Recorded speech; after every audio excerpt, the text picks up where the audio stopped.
روح یارم، تحریر ارید شاہ، قسط نمبر 8۔ اس کے الفاظ ابھی تک اس کے دماغ میں گھوم رہے تھے۔ کتنے مان سے اس نے پوچھا تھا، کیا آپ مجھ سے محبت کرتے ہیں؟ اس نے صاف لفظوں میں کہہ دیا نہیں۔ اس کے فقط ایک لفظ نے اسے کتنا دکھ دیا تھا۔ وہ ساری رات سو نہیں سکی، وہ دائیں سے بائیں چکر لگاتی رہی۔ کل رات کتنے دعوے سے اس نے کہا تھا کہ وہ دعاؤں میں اسے حاصل کر لے گی، اور اسے یقین تھا کہ دعا سب کچھ بدل دیتی ہے۔ وہ اس شخص کو اس سے نہیں مانگے گی، وہ اس شخص کو اللہ سے مانگے گی، اور اللہ اسے ضرور دے گا۔ وہ جب سے یہاں آئی تھی، اس نے ایک چیز بہت نوٹ کی تھی، وہ اس سے کھچا کھچا رہتا تھا، وہ اسے ہاتھ تک نہیں لگاتا تھا، بات بھی خاصا دور بیٹھ کے کرتا تھا، الگ کمرے میں رہتا تھا، لیکن کل رات وہ اسے اپنی باہوں میں اٹھا کر اندر لے کے آیا تھا۔ سوچتے سوچتے شرمیلی سے مسکراہٹ نے اس کے لبوں کو چھوا۔ جو بھی تھا، جیسا بھی تھا، وہ اس کی فکر کرتا تھا۔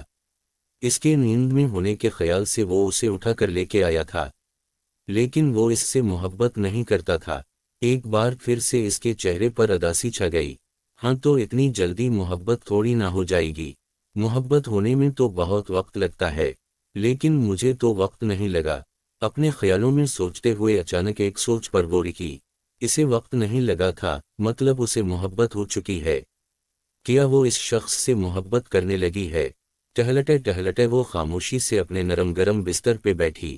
ہاں، وہ شخص اسے بات بات پر تھپڑ نہیں مارتا تھا، اس سے گدھوں کی طرح کام نہیں لیتا تھا، بات بات پر اسے تنے نہیں مارتا تھا، اسے منحوس نہیں کہتا تھا۔ اسے سونے کے لیے کتنا نرم ملام بیٹھ دیا تھا۔ اس کی بہنوں نے کبھی خواب میں ایسا بستر نہ دیکھا ہوگا جہاں وہ پچھلی 2 راتوں سے آرام کرتی تھی۔ اور سب سے خاص بات، فاطمہ بی بی نے کہا تھا شوہر سے محبت ہونے کے لیے انتظار نہیں کرنا پڑتا، وہ تمہارا محرم ہے، خود ہی تمہارے دل میں اپنی جگہ بنا لے گا۔ اور اس نے بنا لی۔ وہ کملی سی لڑکی اس شخص سے محبت کر بیٹھی تھی، یہ جانے بغیر کہ جسے وہ اپنا شوہر اپنا محرم سمجھتی ہے وہ ایک درندہ ہے۔ صبح فجر کے وقت وہ اپنے کمرے سے باہر نکلا۔ اس کا ارادہ روح کے اٹھنے سے پہلے ہی چلے جانے کا تھا۔ وہ اب مزید اس کے قریب نہیں رہنا چاہتا تھا، وہ اس فاصلے کو قائم رکھنا چاہتا تھا۔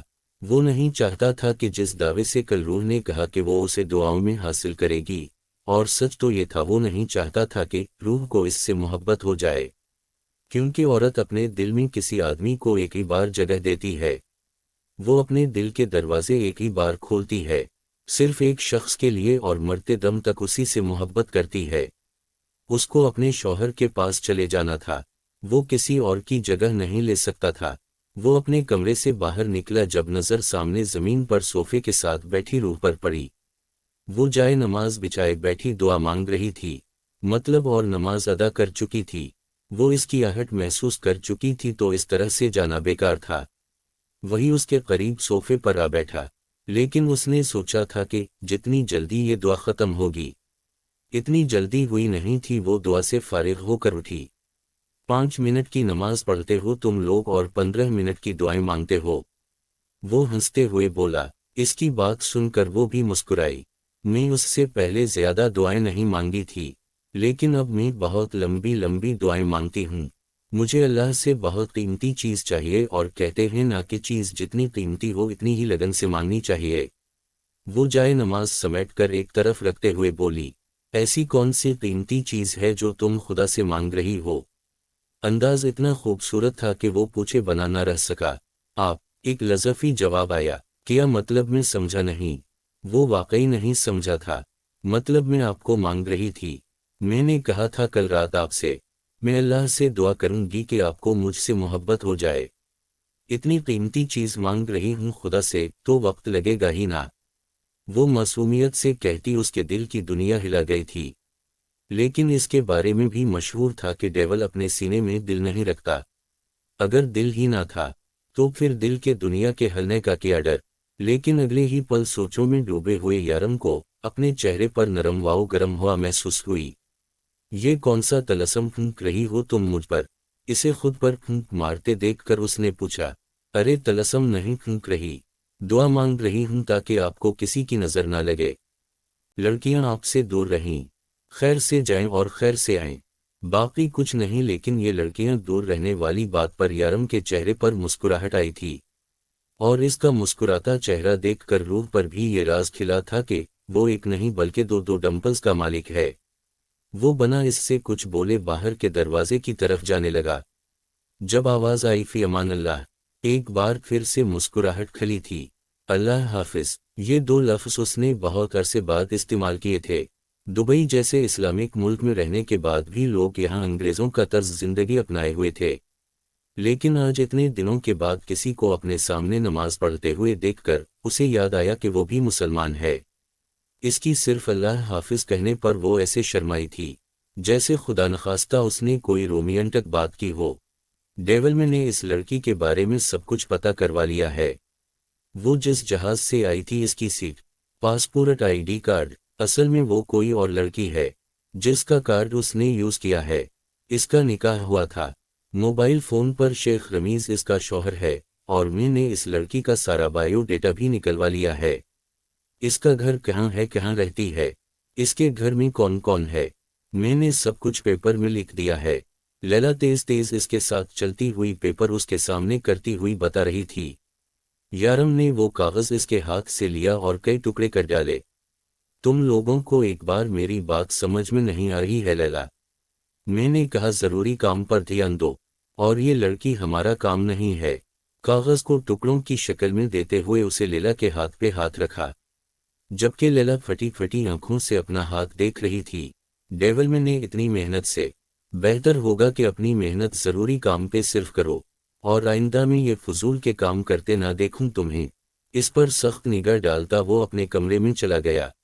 روح کھانا بنا کے فارغ ہوئی تو آ کر صوفے پر بیٹھی۔ یارم نے اسے آگے پیچھے کہیں بھی جانے سے منع کر دیا تھا، جبکہ یہ فلیٹ ہر طرف سے بند تھا۔ اسے پہلی نظر میں یہ فلیٹ جتنا خوبصورت لگا تھا، اب اسے اتنا ہی برا لگ رہا تھا۔ وہ کھلے ماحول میں رہنے کی عادی تھی، اور یہاں سب کچھ بند۔ اسے فی الحال نہ ایئر کنڈیشننگ اچھا لگ رہا تھا، اور نہ ہی یہ فلیٹ اسے عجیب سے گھٹن ہو رہی تھی یہاں۔ بہت دیر سوچنے کے بعد وہ فلیٹ سے نکلی۔ بلڈنگ کے سامنے پارک تھا، اس کا ارادہ کچھ دیر وہیں جا کر بیٹھنے کا تھا۔ اکیلے میں اسے ڈر تو بہت لگ رہا تھا، لیکن اس جگہ اس نے ساری زندگی گزارنی تھی، اس طرح سے ڈرتے ڈرتے تو وہ گزار نہیں سکتی تھی، اور یہاں پارک میں بہت ساری عورتیں موجود تھیں۔ وہ فلیٹ لاک کر کے اس پارک کے ایک بینچ پر جا بیٹھی۔ تھوڑی دیر تازہ ہوا لینے کے بعد اب اس کا واپس جانے کا ارادہ تھا، جب اچانک گولیاں چلنے کی آوازیں آنا شروع ہوئیں۔ ایک آدمی بھاگتے ہوئے تیزی سے اس کے پاس سے بھاگتا آگے بڑھ گیا، جبکہ مکمل کالے یونیفارم میں پولیس اس کے پیچھے بھاگ رہی تھی۔ گھبراہٹ کے مارے اس کے ہاتھ پیر کانپنے لگے۔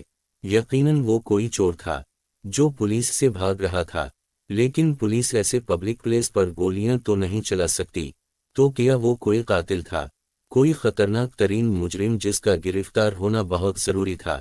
ابھی تھوڑا ہی آگے بھاگا تھا جب پولیس نے اس کی ٹانگ پر گولی ماری اور وہ وہیں لیٹ گیا۔ سارے لوگ جلدی سے وہاں جمع ہونے لگے۔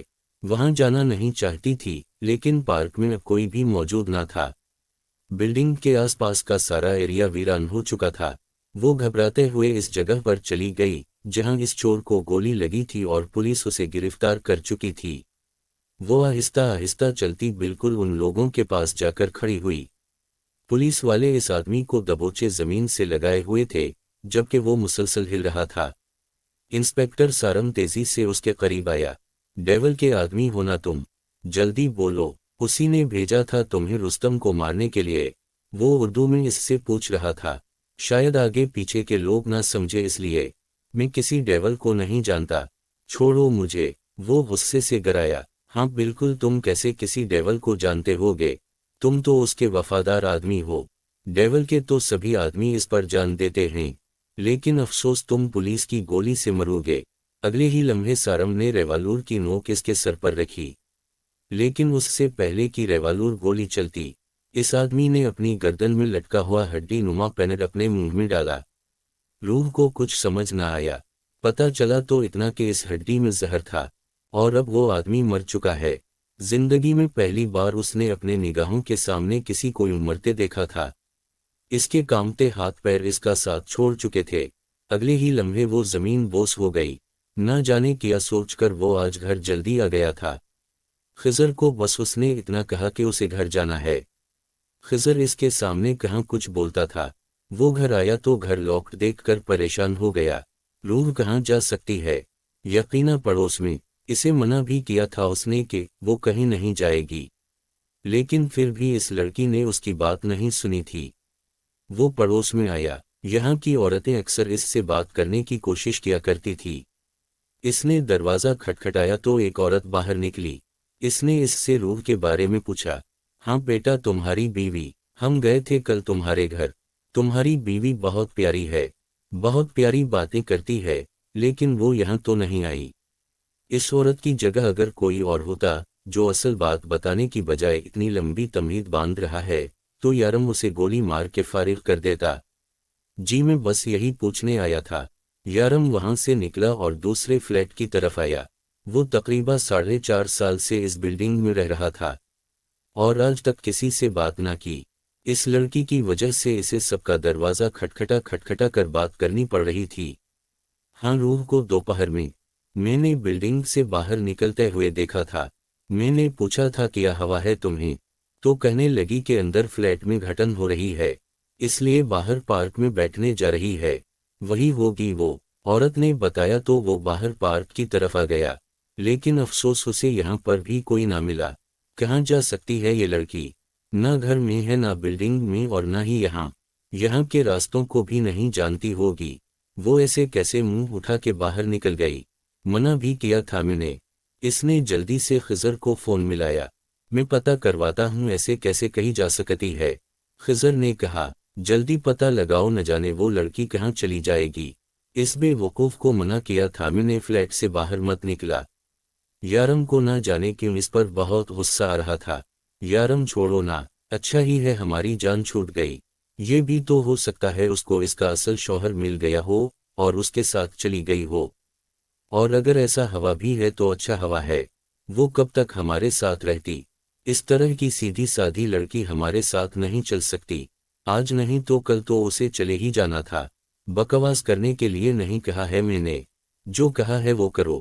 اس لڑکی کا جلد سے جلد پتہ کر کے مجھے دو۔ وہ غصے سے دھاڑا تھا دل۔ اسے ہوش آیا تو اپنے آپ کو ہسپتال میں پایا۔ اس کے قریب ایک ڈاکٹر اور 2 پولیس والے تھے۔ ان میں سے ایک وہی پولیس والا تھا جو اس آدمی سے باتیں کر رہا تھا۔ پہلے دوسرے پولیس والے نے اس سے کچھ پوچھنے کی کوشش کی، لیکن وہ نہ جانے عربی میں کیا بول رہا تھا۔ روح کو تو ایک لفظ بھی سمجھ میں نہ آیا۔ پھر دوسرا آدمی بولا، آپ کہاں سے ہیں؟ آپ عربی جانتی ہیں؟ شاید اسے دیکھ کر اسے اندازہ ہو چکا تھا کہ وہ پاکستانی ہے۔ اس نے نام گردن ہلائی تو سامنے کھڑا یونیفارم میں انسپیکٹر سمجھ چکا تھا کہ وہ عربی نہیں جانتی، لیکن اردو میں اس کی بات سمجھ رہی ہے۔ کہاں سے ہیں آپ؟ یہاں کس کے ساتھ رہتی ہیں؟ آپ بے ہوش ہو گئی تھی، ہم آپ کو ہسپتال لائے ہیں، لیکن پریشان ہونے کی ضرورت نہیں ہے۔ آپ ہمیں اپنا ایڈریس بتائیں، ہم آپ کو آپ کے گھر بحفاظت چھوڑائیں گے۔ سارم نے تحمل سے اس سے بات کی۔ وہ آدمی مرگی کیا؟ روح کے ذہن میں ابھی تک اس آدمی کی لاش گھوم رہی تھی جو اس کے سامنے مر گیا۔ جی ہاں، شاید اس کی زندگی اتنی ہی تھی۔ سارم ذرا سا مسکرایا تھا۔ کیا انسان ایسے ہی مر جاتا ہے؟ روح نے بہکے لہجے میں کہا۔ اس کے معصوم سے چہرے کو دیکھا۔ سارم پھر بے ساختہ مسکرایا۔ جب موت آئی ہو تو وہ وجہ یا طریقہ نہیں دیکھتی۔ انسان کیسے مرتا ہے، اس کی روح کیسے نکلتی ہے، یہ اللہ کے سوا اور کوئی نہیں جانتا۔ اب ہم نے بھی سوچا تھا ہم اس آدمی کو گرفتار کر کے اپنے ماحول کو گناہوں سے پاک کریں گے، لیکن ایسا نہ ہو سکا۔ اس سے پہلے کہ ہم اس آدمی کو گرفتار کرتے، اللہ نے اسے اپنے پاس بلا لیا۔ اب آپ ہمیں اپنا ایڈریس بتائیں، ہم آپ کو آپ کے گھر چھوڑاتے ہیں۔ سارم نے جیسے بات ختم کرنا چاہی۔ ایڈریس؟ مجھے تو ایڈریس نہیں پتا، مجھے تو یہاں آئے ہوئے ابھی صرف 3 دن ہوئے ہیں۔ روح نے اٹھ کر بیٹھتے ہوئے کہا، ٹھیک ہے کوئی بات نہیں، آپ بتائیں کہ کس کے ساتھ رہتی ہیں، ہم آپ کو ان تک پہنچا دیں گے۔ اس ملک کی پولیس کو عام آدمی کے ساتھ سخت لہجے میں بات کرنے کی اجازت نہ تھی۔ میں اپنے شوہر کے ساتھ رہتی ہوں، اس نے جلدی سے بتایا۔ نہ جانے کیا وقت ہوا تھا یارم گھر آ چکا ہوگا، نہ جانے کتنے وقت سے وہ گھر سے غائب ہے۔ اس نے پریشانی سے سوچا جبکہ نظروں میں ابھی تک اس شخص کی لاش گھوم رہی تھی۔ آپ اپنے شوہر کا نام بتائیں۔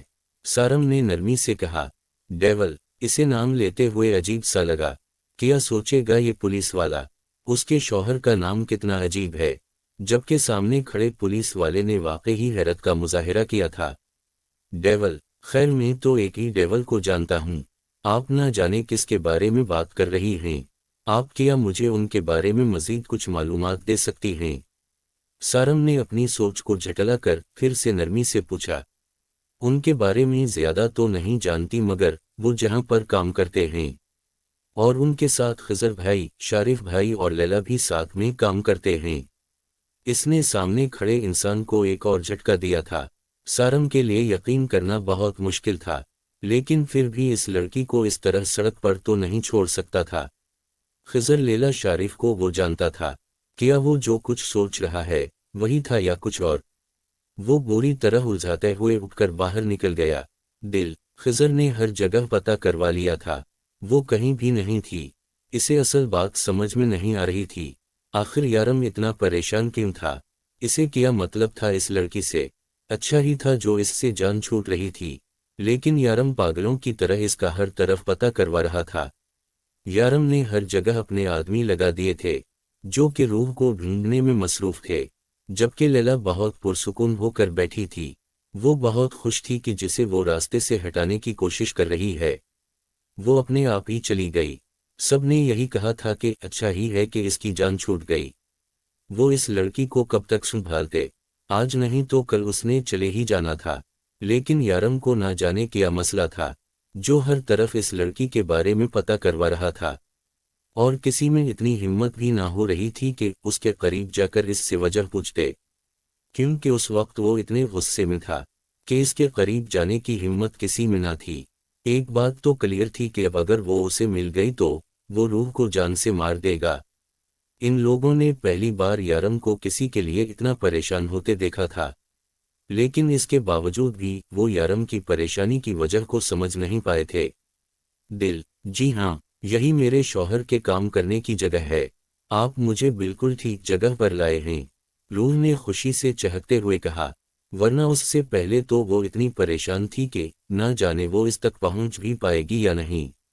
آئے میں آپ کو اندر تک چھوڑ دیتا ہوں، سارم نے کہا۔ نہیں تھینک یو، آپ نے میرے لیے اتنی پریشانی اٹھائی، اب میں چلی جاؤں گی۔ وہ اسے مزید پریشان نہیں کرنا چاہتی تھی۔ نہیں پریشانی کیسی، یہ تو ہماری ذمہ داری ہے۔ سارم کے لبوں پر ایک عجیب سی مسکان تھی۔